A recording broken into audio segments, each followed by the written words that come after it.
ಕನ್ನಡವನ್ನು ಅವಮಾನಿಸಿದಂತ ಭ್ರಷ್ಟ ಅಧಿಕಾರಿಗಳಿಗೆ ಹೇಳಿ ನಿಮ್ಮ ಇಲಾಖೆ ರೈಟಿಂಗ್ ನಮ್ಗೆ ಕೊಡ್ರಿ PW ಕನ್ನಡ ನಾಮಫಲಕ ತೆರವುಗೊಳಿಸ್ಯಾರ ಅಂತ ಹೇಳಿ ಆ ಇಲಾಖೆಗೂ ಹೋಗ್ತೀವಿ ನಾವು. ನೀವು ಒಬ್ಬರು ಹಾಕೋದಿಲ್ಲ, ಕಳಿಸ್ಬೇಕು. ಈಗ ಬೋರ್ಡ್ ಅಲ್ಲಿ ಕೂಡ್ಬೇಕು, ಹೋಗ್ತೀವಿ ನಾವು. ಅಧಿಕಾರಿ ಮೇಲೆ ಆಕ್ಷನ್ ಆಗ್ಬೇಕು. ಯಾವ ಅಧಿಕಾರಿ ಅವ್ರಿಗೆ ಹೇಳ್ದ ಡೈರೆಕ್ಷನ್ ಮಾಡದ ಅಂತ ಅಧಿಕಾರಿ ಗಮನಕ್ಕೆ ಆಗ್ಬೇಕು ಅಲ್ರಿ. ಎದುರು ಸಲ ತೆರವುಗೊಳಿಸಿ ಹೇಳಿ ಕನ್ನಡವನ್ನು ಅವಮಾನಿಸಿದಂತ ಭ್ರಷ್ಟ ಅಧಿಕಾರಿಗಳಿಗೆ ಹೇಳಿ ಕರ್ನಾಟಕ ರಕ್ಷಣಾ ವೇದಿಕೆಗೆ ಟಿ.ಎ. ನಾರಾಯಣಗೌಡರಿಗೆ ಎಲ್ಲಿವರೆಗೆ ಹೋರಾಟ, ಕನ್ನಡ ವಿರೋಧಿ ನಗರಾಭಿವೃದ್ಧಿ ಪ್ರಾಧಿಕಾರಕ್ಕೆ ಧಿಕ್ಕಾರ, ಕನ್ನಡ ವಿರೋಧಿ ನಗರಾಭಿವೃದ್ಧಿ ಪ್ರಾಧಿಕಾರಕ್ಕೆ ಹೇಳಿ ಧಿಕ್ಕಾರ. ಕರ್ನಾಟಕ ರಕ್ಷಣಾ ವೇದಿಕೆ ಸಮರಸಿಂಹ ಟಿ.ಎ. ನಾರಾಯಣಗೌಡರ ಸಾರಥ್ಯದ ಇವತ್ತು ಕಲಬುರಗಿ ನಗರ ಪ್ರಾಧಿಕಾರದ ಮುಂದೆ ನಾವು ಹೋರಾಟ ಮಾಡ್ತಾ ಇದೀವಿ. ವಿಷಯ ಏನಪ್ಪಾ ಅಂದ್ರೆ, ಒಂದು 2 ದಿವಸಗಳ ಹಿಂದೆ ಕಣ್ಣಿ ಮಾರ್ಕೆಟ್ ಅಂತ ಹೇಳಿ ತರಕಾರಿ ಮಾರುಕಟ್ಟೆ ಆಗಿದೆ ಅಲ್ಲೊಂದು. ಅದು ಎಲ್ರಿಗೂ ಕಲಬುರಗಿ ನಗರದಲ್ಲಿ ಹೆಮ್ಮೆ ವಿಷಯ. ಸಣ್ಣ ವ್ಯಾಪಾರಿ ಮಾಡಿಕೊಳ್ಳೋಕೆ ಒಳ್ಳೆ ಅನುಕೂಲವಾಗುವಂತ ವ್ಯವಸ್ಥೆ ಮಾಡಿಕೊಟ್ಟಿದ್ದಾರೆ. ಅದಕ್ಕೆ ಎಲ್ಲರಿಗೂ ನಾವು ಸ್ವಾಗತ ಕೊಡ್ತೀವಿ, ಧನ್ಯವಾದ ಕೂಡ ಹೇಳ್ತೀವಿ. ಆದ್ರೆ ಅಲ್ಲಿ ಒಂದು ಸಮಸ್ಯೆ ಏನಾಗಿತ್ತು ಅಂದ್ರೆ, ನಮ್ಮ ಕನ್ನಡದ ಮುಸ್ಲಿಂ ಬಾಂಧವರು ಒಂದು ವಿಷಯದ ಬಗ್ಗೆ ದನಿತಿದ್ರು. ಆ ವಿಷಯ ಏನಂದ್ರ, ಕನ್ನಡ ಹಾಕಿದಿರಿ, ಅದು ಹೆಮ್ಮೆ ವಿಷಯ, ನಮ್ಮ ಮಾತೃಭಾಷೆ ನಾವು ಪಾಲಿಸಲೇಬೇಕು, ಹಾಕಲೇಬೇಕು ಅಂತೇಳಿ ಮುಸ್ಲಿಂ ಬಾಂಧವರು ಹೇಳಿ ನಮ್ಮ ಉರ್ದು ಕಡೆಗಣಿಸಿದಿರಿ, ಸ್ವಲ್ಪ ಉರ್ದು ಕೂಡ ಹಾಕಬೇಕು ಅಂತ ಒಂದು ಮನವಿ ಮಾಡಿದ್ರು. ಆದ್ರೆ ನಗರಾಭಿವೃದ್ಧಿ ಪ್ರಾಧಿಕಾರದವ್ರು ಏನ್ ಮಾಡಿದಾರೆ ಅಂದ್ರೆ, ಉರ್ದು ಹಾಕ್ಲಿ, ನಾವು ಗೌರವಿಸ್ತೀವಿ, ನಾವೇನ್ ಬೇಡ, ಯಾವ ಭಾಷೆಗೆ ವಿರೋಧ ಮಾಡ್ತಾ ಇಲ್ಲ, ನಮ್ಮ ಕನ್ನಡಕ್ಕೆ ಪ್ರಥಮ ಆದ್ಯತೆ ಕೊಟ್ಟು ಯಾವ ಭಾಷೆ ಬೇಕಾದ್ರೂ ಹಾಕ್ಲಿ.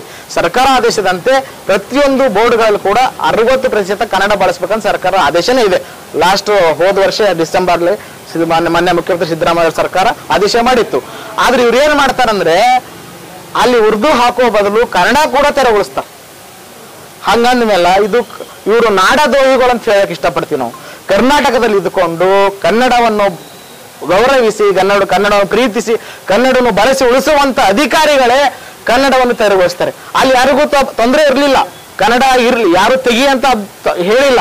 ಆದ್ರೂ ಕೂಡ ಸರ್ಕಾರಿ ಅಧಿಕಾರಿಗಳು ಗುತ್ತಿಗೆದಾರನಿಗೆ ಹೇಳೋದು, ಯಾರಿಗೂ ಹೇಳಿ ಕನ್ನಡ ಕೂಡ ತೆರವುಗೊಳಿಸಿದ್ರೆ ಅಂತ ಅಧಿಕಾರಿಗಳು ಸಸ್ಪೆಂಡ್ ಮಾಡಬೇಕು, ಅಮಾನತುಗೊಳಿಸಬೇಕು. ಅಂತ ಅಧಿಕಾರಿಗಳ ಮೇಲೆ ಏನಂದ್ರೆ ಕ್ರಿಮಿನಲ್ ಕೇಸ್ ಆಗ್ಬೇಕು. ಯಾಕಂದ್ರೆ ಇದು ನಮ್ಮ ಕನ್ನಡಿಗರ ಅಸ್ಮಿತೆಗೆ ಧಕ್ಕೆ ತಂದಿದೆ, ನಮ್ಮ ಕನ್ನಡಿಗರ ಭಾವನೆಗೆ ಧಕ್ಕೆ ತಂದಿದೆ. ನೋಡ್ಬೋದು ನೀವು, ಪ್ರತಿಯೊಬ್ಬ ಇಲ್ಲಿರ್ತಕ್ಕಂಥ ಶಾಸಕರಾಗ್ಲಿ, ಸಚಿವರಾಗ್ಲಿ, ಕಾರ್ಪೊರೇಟರ್ಗಳ ನಾಚಿಕೆ ಬರಬೇಕು ಅವ್ರಿಗೆ.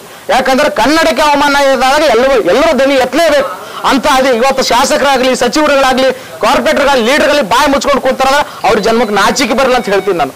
ಇವತ್ತು ಏನೇ ಕನ್ನಡದ ನಾಡು ನುಡಿ ನೆಲ ಜಲಕ್ಕೆ ಸಂಬಂಧಪಟ್ಟ ಯಾವುದೇ ವಿಷಯ ಆದ್ರೂ ಕೂಡ ನಾವು ಕರ್ನಾಟಕ ರಕ್ಷಣೆಗೆ ಯಾವತ್ತು ಹೋರಾಟಕ್ಕೆ ಸಿದ್ಧ ಇದ್ದೀವಿ.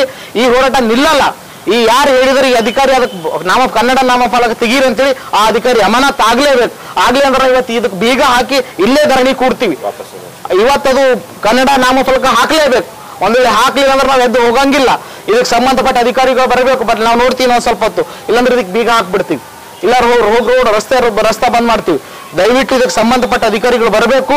ಕನ್ನಡ ಏನಿತ್ತು ನಾಮಫಲಕ ಅದು ಹಾಕ್ಲೇಬೇಕಂತೇಳಿ ನಾವು ಅವ್ರಿಗೆ ಎಚ್ಚರಿಕೆ ಮೂಲಕ ಹೇಳ್ತಾ ಇದೀವಿ. ಸರ್, ಈಗಾಗಲೇ ತಾವು ಹೇಳ್ತಾ ಇದ್ದೀರಿ ಅಧಿಕಾರಿಗಳು ಮಾಡ್ತೇವೆ ಅಂತ ತಪ್ಪಂತ ಹೇಳ್ತಾ ಇದ್ರಿ. ಇಲ್ಲಿ ತಮ್ಮ ಬಾಜುಗೇನೆ ಸರ್ ಕನ್ನಡ ಭವನ ಇದೆ ಸರ್. ಕನ್ನಡ ಭವನ ಅಂದ್ರೆ ನಮ್ಮ ಕನ್ನಡದ ಒಂದು ಭವನ ಇದೆ.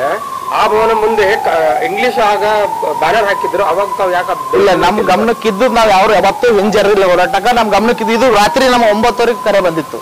ರಾತ್ರಿ 9:00 ಕರೆ ಮಾಡಿ, ಸರ್ ಹಿಂಗೆ ಮೊನ್ನೆ ಒಂದು ಇದಾಗಿತ್ತಲ್ಲ, ಅದು ಕನ್ನಡ ಕೂಡ ತೆರವುಗೊಳಿಸಿದ್ರೆ ಅಂದಾಗ ನಾವು ರಾತ್ರಿನ ಹೋರಾಟಕ್ಕೆ ಸಜ್ಜು ಮಾಡ್ಕೊಂಡು ಬೆಳಿಗ್ಗೆ ಬಂದಿದ್ದೀವಿ. ಅದು ಸರ್ ಈಗ ಬಸವರಾಜ್